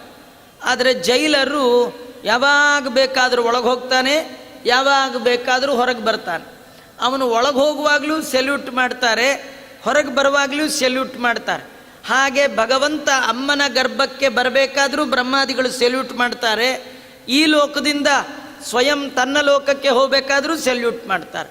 ಈ ಭೂಲೋಕದಲ್ಲಿ ನಾವು ನೋಡ್ತೀವಲ್ಲ, ಹಾಗೆ ಭಗವಂತನು ಕೂಡ ಭೂಮಿಗೆ ಬರಬೇಕಾದ್ರೆ ಬ್ರಹ್ಮಾದಿ ದೇವತೆಗಳು ನಮಸ್ಕಾರ ಮಾಡಿ ಅವನನ್ನು ಚೆನ್ನಾಗಿ ಹೊಗಳಿ ಕೊಂಡಾಡಿ ಸ್ತೋತ್ರ ಮಾಡಿ ಭಗವಂತ ನೀ ಬರಬೇಕು ಅಂತ ಪ್ರಾರ್ಥನೆ ಮಾಡಿದರೆ ಬರ್ತಾನೆ. ಬಂದು ಎಲ್ಲ ಕೆಲಸ ಆದಮೇಲೆ ಬ್ರಹ್ಮಾದಿಗಳು ಮತ್ತೆ ಹೇಳಬೇಕು ಮಾಡಿದೆ, ನಮಗೆ ಅನುಗ್ರಹ ಮಾಡಿದೆ, ಇನ್ನು ನೀನು ಸ್ವಧಾಮಕ್ಕೆ ಹೋಗು ಅಂತ ಮತ್ತೆ ಅವ್ರ ಕೈ ಮುಗಿದ್ರೆ ಹೋಗ್ತಾನ. ಇದು ಭಗವಂತನ ಅತ್ಯದ್ಭುತವಾದ ಕಾರುಣ್ಯ. ಭಗವಂತ ಹೇಳ್ತಾನೆ, ನನಗೆ ಗರ್ಭವಾಸ ಇಲ್ಲ, ಅದನ್ನು ಜನರಿಗೆ ತಿಳಿಸ್ಬೇಕಾಗಿದೆ. ಬುಧಾನ್ ನಿಬೋಧಯಿತುಂ, ಜ್ಞಾನಿಗಳಿಗೆ ಭಗವಂತನಿಗೆ ಗರ್ಭವಾಸ ಇಲ್ಲ ಅಂತ ತಿಳಿಸ್ಬೇಕು. ಎಲ್ಲರೂ ತಿಳ್ಕೊಳ್ಬೇಕಾದ್ದಿಲ್ಲ, ಯಾರು ಸಜ್ಜನರೋ ಅವರಿಗೆ ತಿಳಿದ್ರೆ ಸಾಕು. ಅದಕ್ಕೇನು ಮಾಡ್ದ ದೇವರು? ಪಣೀಶ್ವರಂ ಗರ್ಭಗತಂ ನಿದಾಯ, ಶೇಷದೇವರನ್ನು ಅಮ್ಮನ ಹೊಟ್ಟೆಯಲ್ಲಿಟ್ಟ. ಅಂದರೆ ಶೇಷದೇವರಿಗಾದರೂ ಗರ್ಭವಾಸ ಇದೆ, ನಂಗಿಲ್ಲ ಅಂತ ತೋರಿಸ್ತಾನೆ. ಅದಕ್ಕೆ ಆ 8 ತಿಂಗಳು 9 ತಿಂಗಳು ಏನು ಗರ್ಭವಾಸ ದುಃಖ ಆಗಬೇಕು, ಅದು ಯಾರಿಗದು? ಶೇಷದೇವರಿಗೆ. ತನಗೇನಿಲ್ಲ. ಆ 7 ತಿಂಗಳು ಗರ್ಭದಲ್ಲಿದ್ದದ್ದು ಎಷ್ಟೋ ಅಷ್ಟೇ, ಅದಕ್ಕೆ ಪ್ರಸವ ಇಲ್ಲ. ಆ ಗರ್ಭವನ್ನು ತೆಗೆಸಿ ಭಗವಂತ ರೋಹಿಣಿಯ ಉದರದಲ್ಲಿಟ್ಟು ತಾನು ಬಂದು ಗರ್ಭದಲ್ಲಿ ಸನ್ನಿಹಿತನಾಗಿ ಹೊರಗೆ ಬಂದ. ಒಳಗೆ ಹೋದ, ಈಚೆಗೆ ಬಂದ. ವಾದಿರಾಜರು ಈ ಸಂದರ್ಭದಲ್ಲಿ ತುಂಬ ಶ್ಲೋಕಗಳಿಂದ ಭಗವಂತನ ಈ ಮಹಿಮೆಯನ್ನು ವರ್ಣನೆ ಮಾಡ್ತಾರೆ. ಆ ಸಂದರ್ಭದಲ್ಲಿ ಬ್ರಹ್ಮದೇವರು ಬಂದು ಸ್ತೋತ್ರ ಮಾಡಿದ್ದಾರಂತೆ.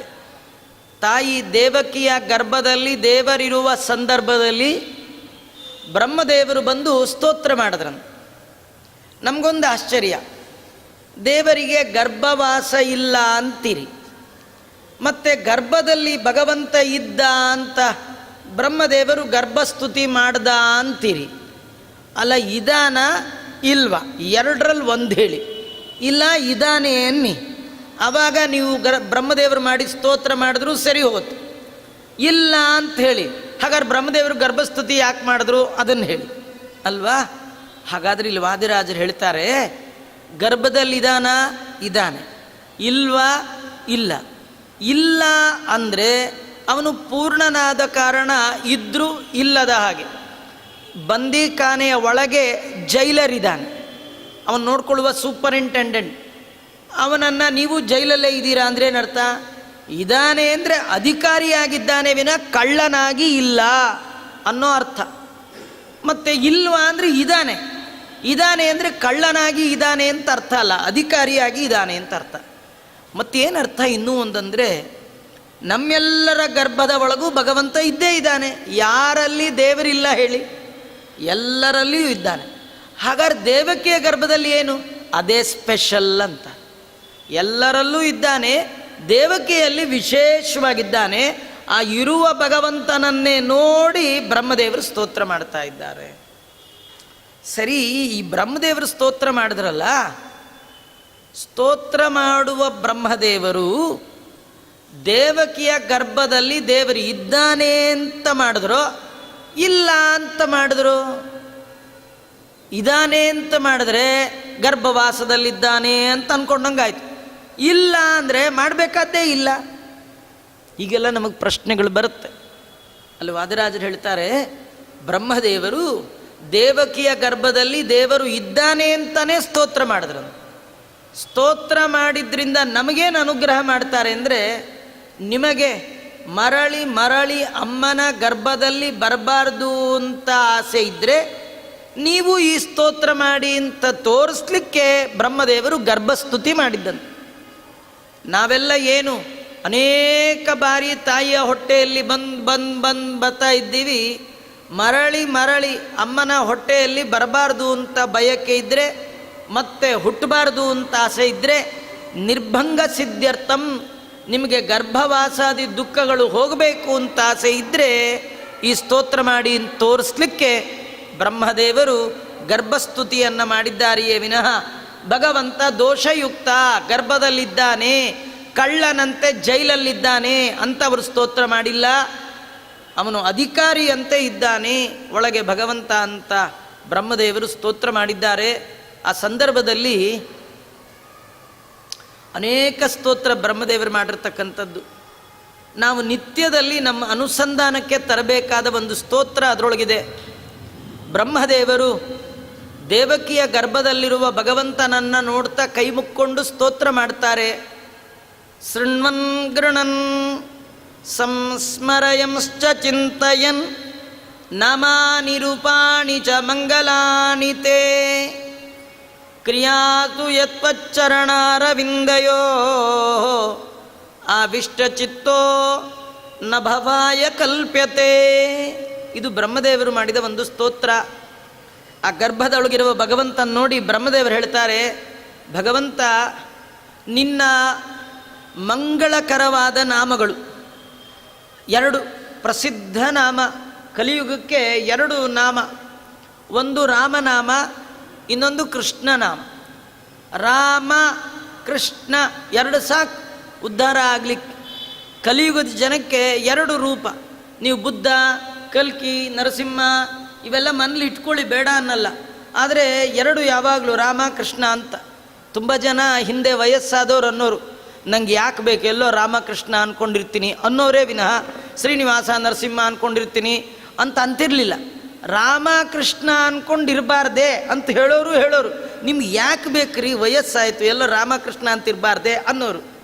ಈ ರಾಮಕೃಷ್ಣ ಅಂತಲೇ ಅನ್ನಬೇಕು ಅನ್ನೋದು ನಿಯಮ.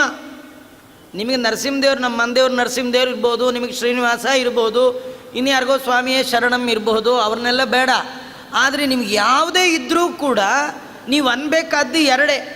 ಕಲಿಯುಗದಲ್ಲಿ ಬಂಧನದಿಂದ ಮುಕ್ತರಾಗಬೇಕು ಅಂತ ಆಸೆ ಇದ್ದರೆ ಎರಡು ಹೆಸರು ಹೇಳಬೇಕು, ಒಂದು ರಾಮ, ಇನ್ನೊಂದು ಕೃಷ್ಣ. ರಾಮಕೃಷ್ಣ ರೂಪವನ್ನು ಬಿಟ್ಟು ಉಳಿದ ರೂಪಗಳ ಚಿಂತನೆಯನ್ನು ಕಲಿಯುಗದ ಜನರಿಗೆ ಭಗವಂತ ಹೇಳಿಲ್ಲ. ಇಂತಹ ಆ ರೂಪವನ್ನು ಸದಾ ಚಿಂತನೆ ಮಾಡಬೇಕಂತೆ. ತೇ ಮಂಗಲಾನಿ, ಮಂಗಲಮಯವಾದ ನಿನ್ನ ಹೆಸರು ರಾಮ ಕೃಷ್ಣ. ಏನು ಗೊತ್ತಾ, ಈ ರಾಮ ಕೃಷ್ಣ ಅನ್ನುವಷ್ಟು ಈಸಿ ಶಬ್ದಗಳು ಜಗತ್ತಲ್ಲೇ ಇಲ್ಲ.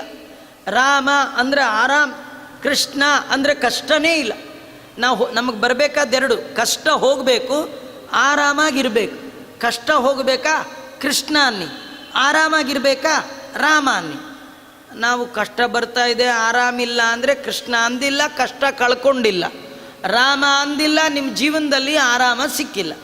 ಹಾಗಾದ್ರೆ ಕಷ್ಟ ಕಳ್ಕೊಂಡು ಆರಾಮಾಗಿರ್ಬೇಕಾದ್ರೆ ಎರಡು ನಾಮ, ಅದು ರಾಮನಾಮ ಕೃಷ್ಣನಾಮ. ನಾವು ಅಂತೀವ್ರಿ, ಎಷ್ಟೋ ಜನ ಅಂತಾರೆ, ಆಚಾರ್ಯ ನನ್ನ ಪಾಡಿಗೆ ನಾನು ರಾಮ ಕೃಷ್ಣ ಅಂತಿದ್ರು ನಾನು ಬಿಡಲ್ಲ ಅಂತ.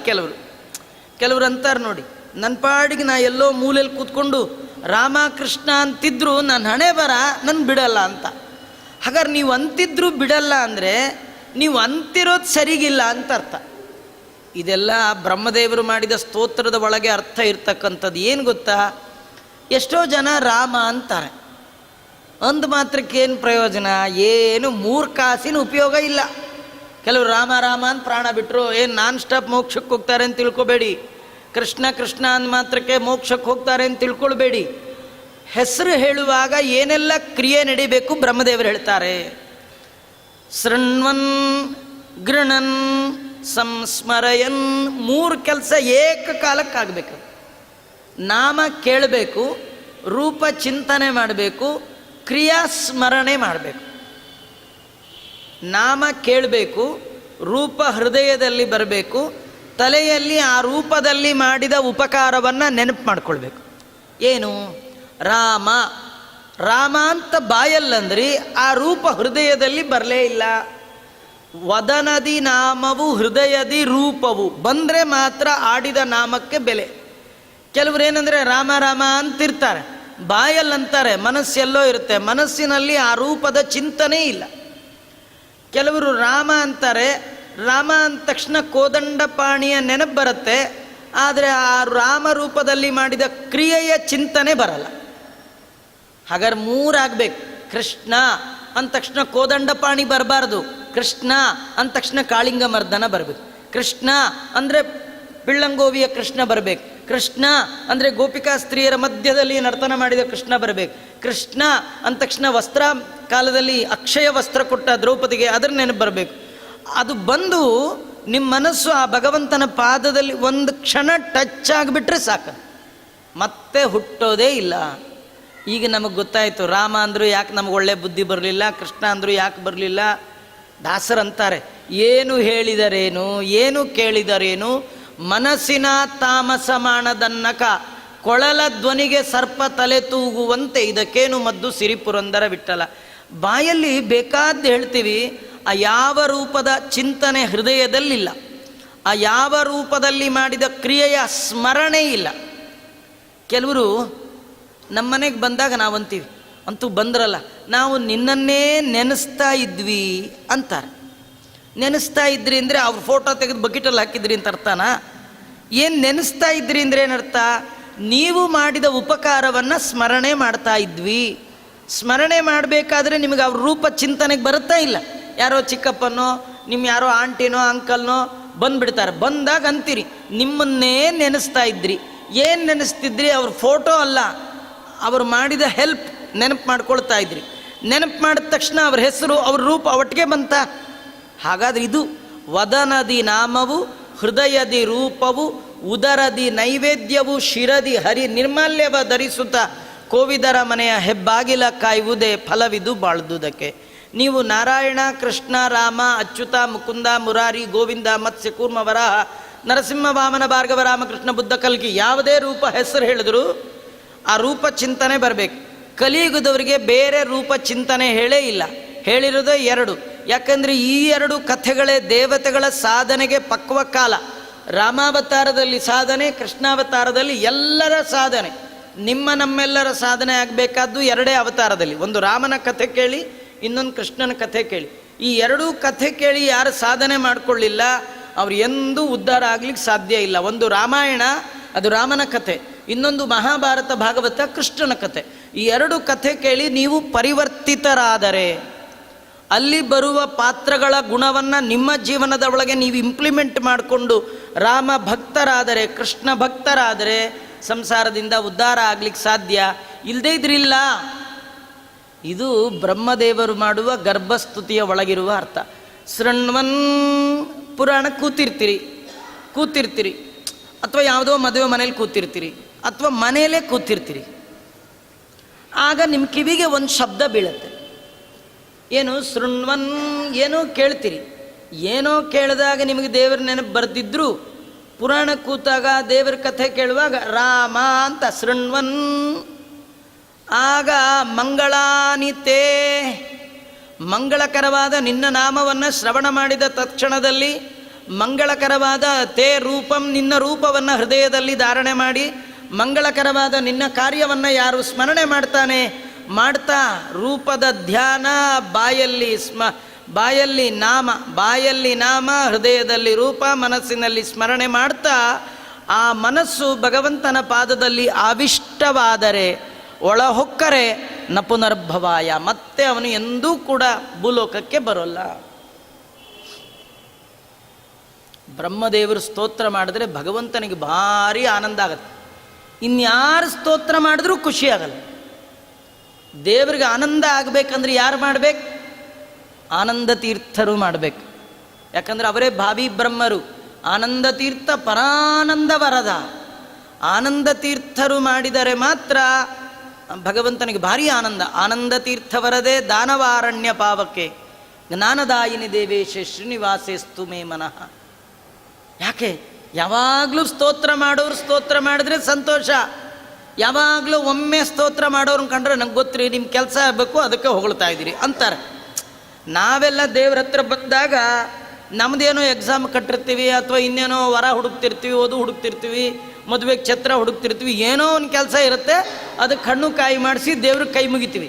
ನಮ್ಮನ್ನು ನೋಡಿ ದೇವ್ರಂದ, ನಂಗೆ ಗೊತ್ತಿಲ್ವಾ ನಿನ್ನ ಬುದ್ಧಿ, ನೀನು ಈಗ ಯಾಕೆ ಬಂದೆ ನಂಗೆ ಗೊತ್ತು, ನೀನೇನು ಯಾವಾಗಲೂ ನಾನು ಬಂದು ಸುತ್ತೋನಲ್ಲ, ನಿನ್ನ ಕೆಲಸ ಆಗ್ಬೇಕು ಬಂದಿದ್ಯಾ ಅಲ್ವಾ? ಇಂಥವ್ರನ್ನ ಕಂಡ್ರೆ ಅಟ್ಟಕ್ಕಟ್ಟೆ ದೇವರು.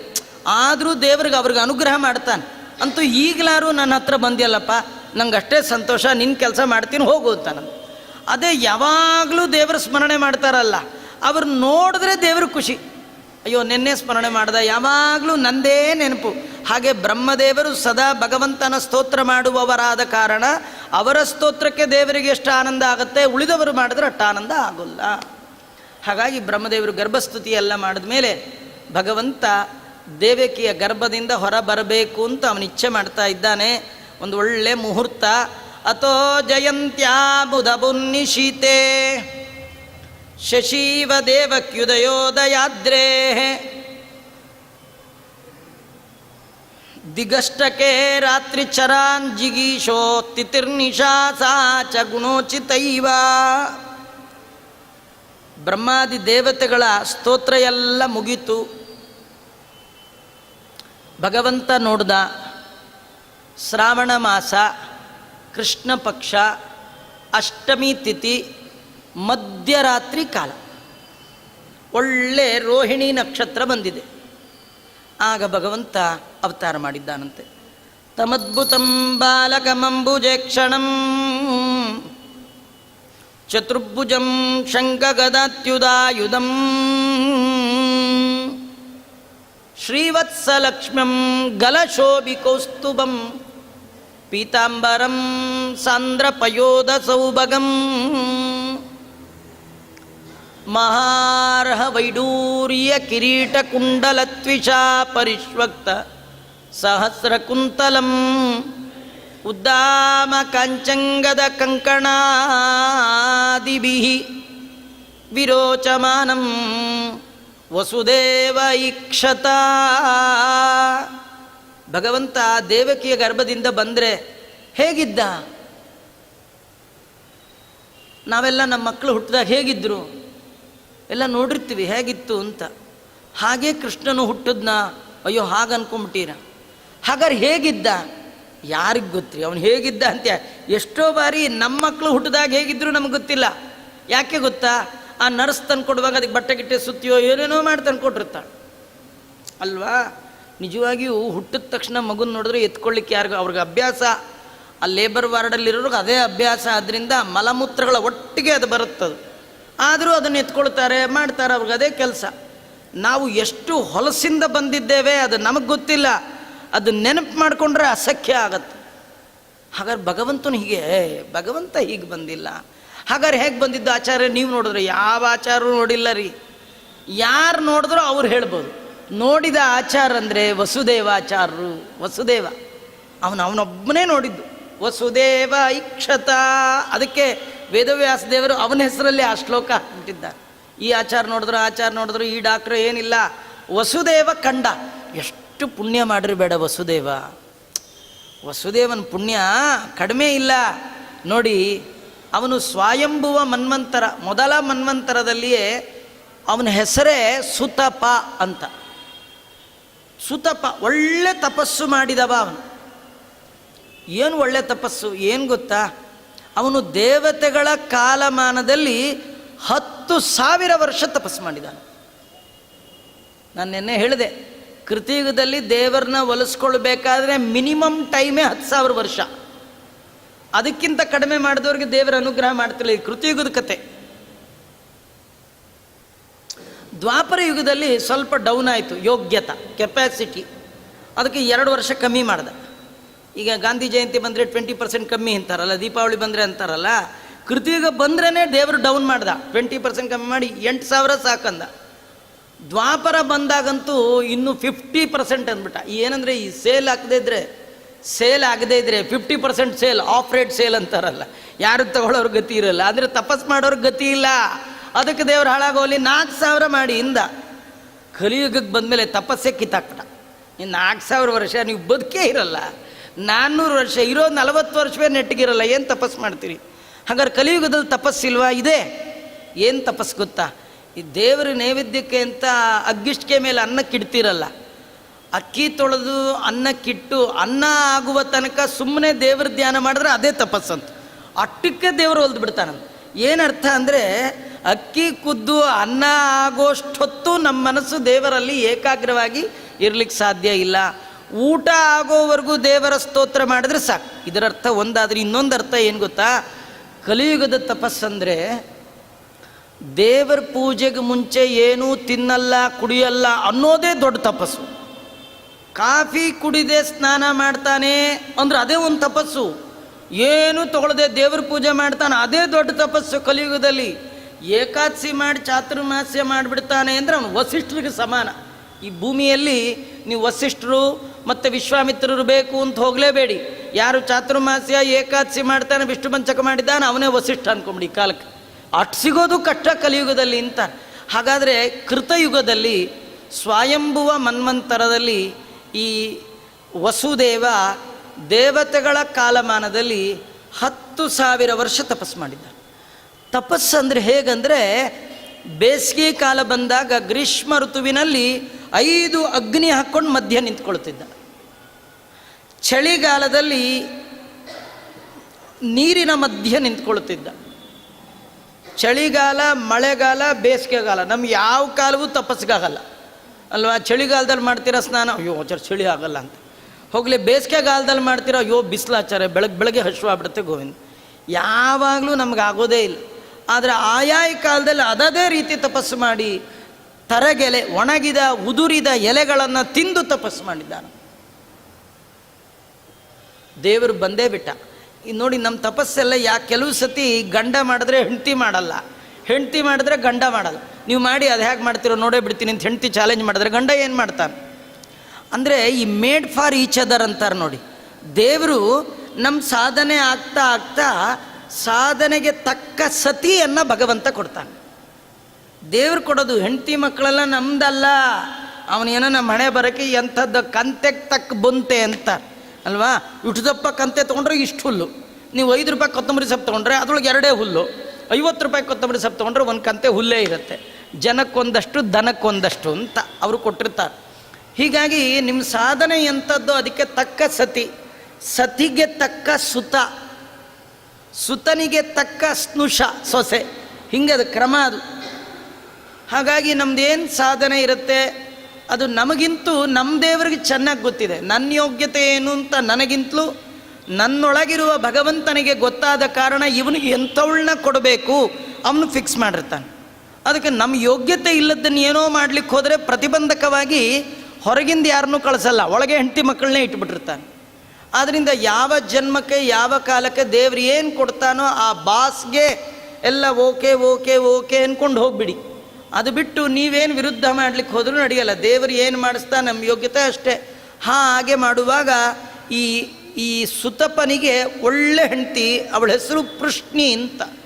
ಪೃಷ್ಣಿ ಅಂತ ಗಂಡನ ತಪಸ್ಸಿಗೆ 1 ದಿನ ಚಕಾರ ಎತ್ತದೆ. ಅವನೊಟ್ಟಿಗೆ ತಪಸ್ಸು ಮಾಡಿದ ಮಹಾತಾಯಿ.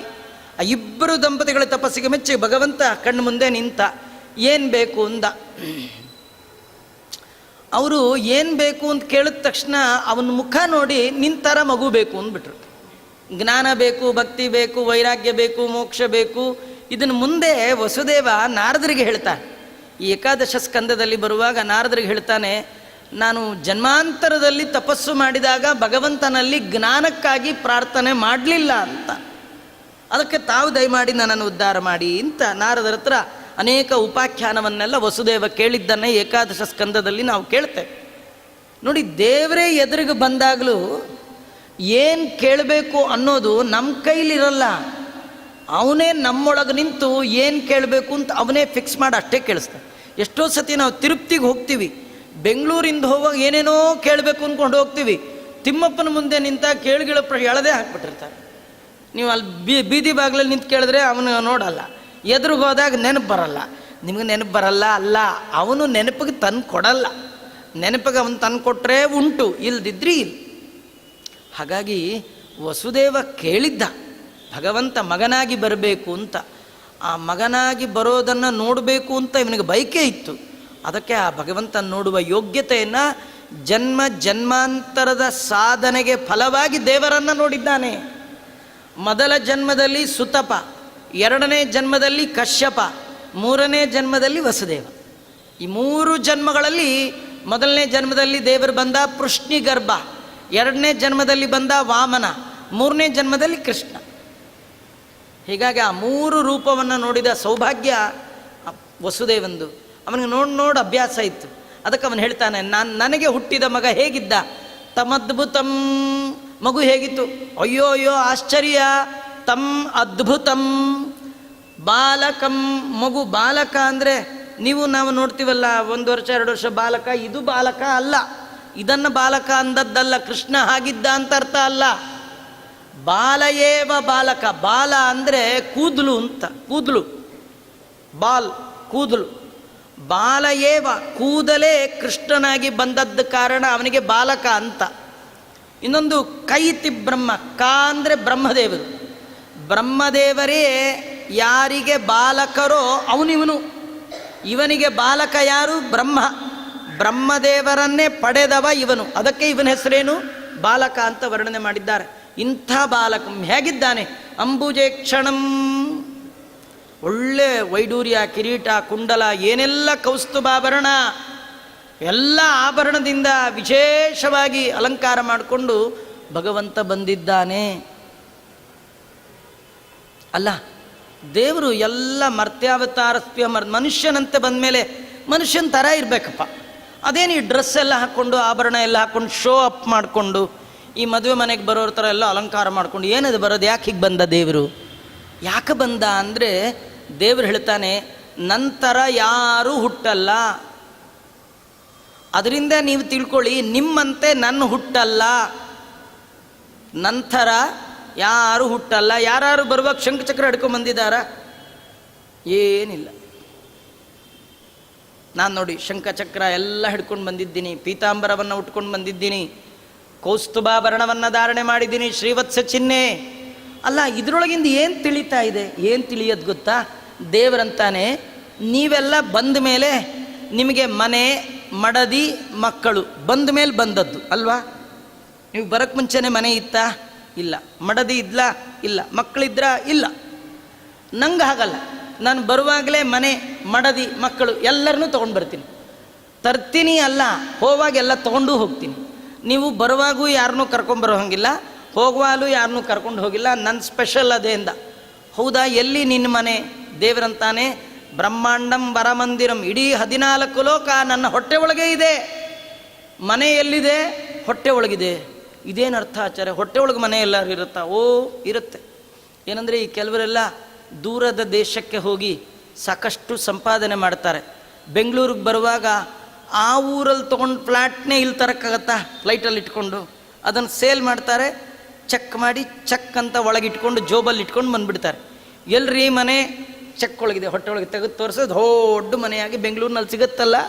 ಅಲ್ಲ, ಇವ್ರಿಗೆ ಇಷ್ಟು ತಲೆ ಇರಬೇಕಾದ್ರೆ ಈ ತಲೆ ಒಳಗಿದ್ದು ಬುದ್ಧಿ ಕೊಟ್ಟ ಭಗವಂತನ ತಲೆ ಎಟ್ಟು ದೊಡ್ಡದಿರಬೇಡ. ಇದರರ್ಥ ಎಲ್ಲವೂ ಸೂಕ್ಷ್ಮ ರೂಪದಿಂದ ಭಗವಂತನ ಹೊಟ್ಟೆ ಒಳಗಿದೆ. ಇದು ನಿಮ್ಗೆ ಹೇಳಬೇಕಂದ್ರೆ, ಹಿಂದೆಲ್ಲ ಈ ದೊಂಬರಾಟದವರು ಅಂತ ಬರೋರು, ಎರಡು ಎಲ್ಲ ಕಟ್ಕೊಂಡು ಬರೋರು, ಆಟ ಆಡುವಾಗ ಎಲ್ಲ ಬಿಚ್ಚೋರು, ಎಲ್ಲ ಆದಮೇಲೆ ಒಳಗೆ ಹಾಕ್ಕೊಂಡು ಮತ್ತೆ ಹಾಗೆ ಹೋಗ್ಬಿಡೋರು. ಹಾಗೆ ಈ ಆಟ ಆಡುವಾಗ ಒಳಗಿರೋದನ್ನೆಲ್ಲ ತೆಗೆದು ಬಿಚ್ಚಿ ಭಗವಂತ ಆಟ ಆಡಿಸ್ತಾನೆ. ಸಾಕಂದಾಗ ಎಲ್ಲ ತೆಗೆದು ಹೊಟ್ಟೆ ಒಳಗೆ ಹಾಕ್ಕೊಳ್ತಾನೆ. 14 ಲೋಕ ದೇವರ ಉದರದ ಒಳಗಿದೆ. ಮನೆ ಆಯಿತು. ಮಡದಿ, ಅಯ್ಯೋ ಮಡದಿನೂ ಕರ್ಕೊಂಡೇ ಬಂದೆ ಎಂದ. ನಾವೇ ಹೋದಾಗೆಲ್ಲ ಬಿಟ್ಟು ಹೋಗ್ತಿರ್ತೀವಿ. ದೇವರು ಬಿಡೋದೇ ಇಲ್ಲ. ಮದುವೆ ಮಾಡಿಕೊಂಡ್ರೆ ಅಂಥವ್ರನ್ನ ಮಾಡ್ಕೊಳ್ಬೇಕು ಅಂತಲೇ ಲಕ್ಷ್ಮಿ ಅವನ ಕೈ ಹಿಡಿದಿದ್ದು. ಯಾರ ಕೈ ಹಿಡಿದ್ರೂ ಬಿಟ್ಟು ಹೋಗ್ತಿರ್ತಾರೆ. ಅವರು ಬಿಡ್ದಿದ್ರು ನಾವೇ ಬಿಟ್ಟು ಹೋಗ್ಬಿಡ್ತೀವಿ. ಬಿಡದೆ ಹಿಡಿಯೋನು ಅಂದರೆ ಅದು ಭಗವಂತ ಮಾತ್ರ. ಲಕ್ಷ್ಮಿ ನಮಗೆ ಹೇಳ್ತಾಳೆ, ನೀವು ಯಾರ್ಯಾರು ಕೈ ಕೊಡೋಕ್ಕೆ ಹೋಗಬೇಡಿ. ಯಾರು ಹಿಡಿದ್ರು ಮೊದಲು ಹಿಡ್ಕೊಳ್ತಾರೆ, ಅಳ್ಳಾಡಿಸ್ತಾರೆ, ಕಡೆಗೆ ಜೀವನನೇ ಅಳ್ಳಾಡಿಸ್ಬಿಡ್ತಾರೆ. ಶೇಕ್ ಹ್ಯಾಂಡ್ ಅಂತ. ಹಿಂದಿನ ಕಾಲದಲ್ಲಿ ಈ ಶೇಕ್ ಹ್ಯಾಂಡ್ ಇರಲಿಲ್ಲ, ಆಲಿಂಗನ ಮಾಡ್ಕೊಳ್ಳೋರು. ಇವತ್ತಿಗೂ ಕೆಲವರು ಈ ವರಪೂಜೆ ಒಳಗೆ ಅಲಾಬಲ ಅಂತ ಮಾಡ್ತಾರೆ, ಆಲಿಂಗನವೇ ಅಲ್ಲಿ. ಶೇಕ್ ಹ್ಯಾಂಡ್ ಇಲ್ಲ. ಈ ಹ್ಯಾಂಡ್ ಶೇಕ್ ಮಾಡಿದ್ರೆ ಮುಂದೆ ಜೀವನನೇ ಶೇಕ್ ಮಾಡಿಬಿಡ್ತಾರೆ. ಅಯ್ಯೋ ನಿಮ್ಮನ್ನು ನಂಬ್ಕೊಂಡಿದ್ದೆ, ಸರಿಯಾಗಿ ಕೈ ಕೊಟ್ರಲ್ಲ. ಅಲ್ಲ, ಮೊದಲು ಕೊಟ್ಟಾಗಲೇ ಕೈ ಕೊಟ್ಟಿದ್ದ, ಅದರದ್ದು ಎಫೆಕ್ಟು ಇವತ್ತಾಗ್ತಾ ಇದೆ, ಅಷ್ಟೇ ವ್ಯತ್ಯಾಸ. ಆದ್ದರಿಂದ ಕೈ ಹಿಡಿದ್ರೆ ಬಿಡಬಾರ್ದು ಅಂತ ಹಿಡಿಯೋನು ಯಾರಂದರೆ ಅದು ಭಗವಂತ ಮಾತ್ರ ಅಂತ ತೋರಿಸ್ಲಿಕ್ಕೆ ಲಕ್ಷ್ಮಿ ಹೇಳ್ತಾಳೆ, ನಾರಾಯಣ ಹೇಳ್ತಾನೆ, ನಾನು ಬರುವಾಗ ಲಕ್ಷ್ಮೀ ಸಮೇತ ಬಂದೆ. ಎಲ್ಲಿ ಲಕ್ಷ್ಮಿ? ಶ್ರೀವತ್ಸ ಲಕ್ಷ್ಮ್ಯಂ. ಶ್ರೀವತ್ಸ ಚಿಹ್ನೆ ಇದೆಯಲ್ಲ, ಅದೇ ಲಕ್ಷ್ಮಿ. ಸರಿ, ಹೆಂಡತಿ ಆಯಿತು. ಮಕ್ಕಳು, ಅದು ಗಲಶೋಭಿ ಕೌಸ್ತುಭಂ. ಕುತ್ತಿಗೆಯಲ್ಲಿದೆಯಲ್ಲ ಡಾಲರು, ಅದು ಡಾಲರ್ ಅಲ್ಲ, ನನ್ನ ದೊಡ್ಡ ಮಗ ಅಂತ. ಬ್ರಹ್ಮಾಧಿಷ್ಠಿತ ಕೌಸ್ತುಭ ರತ್ನೋದ್ಭಾಸಿತ ಕಂಠಾಯ. ದೇವರ ಕಂಠದಲ್ಲಿರುವ ಆಭರಣ ಇದೆಯಲ್ಲ, ಅದೇ ಬ್ರಹ್ಮದೇವರು. ದೇವರು ನಮಗೆಲ್ಲ ಮಕ್ಕಳು ಕುತ್ತಿಗೆಗೆ ನೇತಾಡ್ತಾರಲ್ಲ, ದೇವ್ರ ಹಂಗಲ್ಲ. ಒಳ್ಳೆ ನನ್ನ ಮಗ ಅಂಥೇಳಿ ಕುತ್ತಿಗೆ ಕಟ್ಕೊಂಡು ಬಿಟ್ಟಿದ್ದಾನಂತ. ಎಲ್ಲ ನಾವು ನಮ್ಮ ಜನ್ಮಕ್ಕೆ ಹತ್ತಿದ್ದು ನಾವು ಕಟ್ಕೊಂಡಿರೋದು ಅಂತೀವಲ್ಲ, ದೇವರು ಹಾಗೆ ಇಷ್ಟು ಅನುಬಂಧ, ಮಗನ ಮೇಲೆ ಇಷ್ಟು ಪ್ರೀತಿ. ಅವನು ಯಾಕೆ ಕುತ್ತಿಗೆ ಕಟ್ಕೊಂಡ ಅಂದರೆ, ನಮ್ಮೆಲ್ಲ ಮಕ್ಕಳು ನಾವು ಕರಳು ಬಳ್ಳಿ ಅಂತ ಕಟ್ ಮಾಡಿಬಿಡ್ತೀವಿ. ಹುಟ್ಟಿದ ತಕ್ಷಣ ಕಟ್ ಮಾಡಿ ಆ ಕಡೆ ಹಾಕಿಬಿಡ್ತೀವಿ. ಆದರೆ ದೇವ್ರದ್ದು ಕಟ್ ಮಾಡುವಂಥ ಮಗ ಅಲ್ಲೇ ಅಲ್ಲ, ಮತ್ತು ಹೆಂಡತಿ ಪಡೆದ ಮಗನೂ ಅಲ್ಲ, ಸ್ವಯಂ ತಾನೇ ಪಡೆದದ್ದು. ಬಿಟ್ಟು ಹೋಗೋ ಪ್ರಾಬ್ಲಮ್ಮೇ ಇಲ್ಲ. ಅದಕ್ಕೆ ಕುತ್ತಿಗೆಗೆ ಕಟ್ಕೊಂಡ್ಬಿಟ್ಟಿದ್ದಾನೆ. ಆದರೆ ಮಡದಿ ಆಯಿತು, ಮಕ್ಕಳಾಯಿತು, ಮಗ ಆಯಿತು, ಮನೆ ಆಯಿತು, ಎಲ್ಲರ ಒಟ್ಟಿಗೆ ಬರ್ತೀನಿ, ಎಲ್ಲರ ಒಟ್ಟಿಗೆ ಹೋಗ್ತೇನೆ, ನನ್ನ ಹಾಗೆ ಯಾರೂ ಇಲ್ಲ ಅಂತ ತೋರಿಸ್ಲಿಕ್ಕೆ ಭಗವಂತ ಆ ರೀತಿ ಬಂದ ಅಂತ. ಶ್ರೀಕೃಷ್ಣ ಅರ್ಪಣಮಸ್ತು. ಸರ್ವೇಂದ್ರಿಯ ಪ್ರೇರಕೇಣ ಶ್ರೀಪ್ರಾಣಪತಿನೇರಿತ ಯದವೋಚ ಮಹಂತೇನ ಪ್ರಿಯತಾಂ ಕಮಲಾಲಯ. ಮಧ್ವೇಶಾರ್ಪಣಮಸ್ತು. ಕೃಷ್ಣಾರ್ಪಣಮಸ್ತು.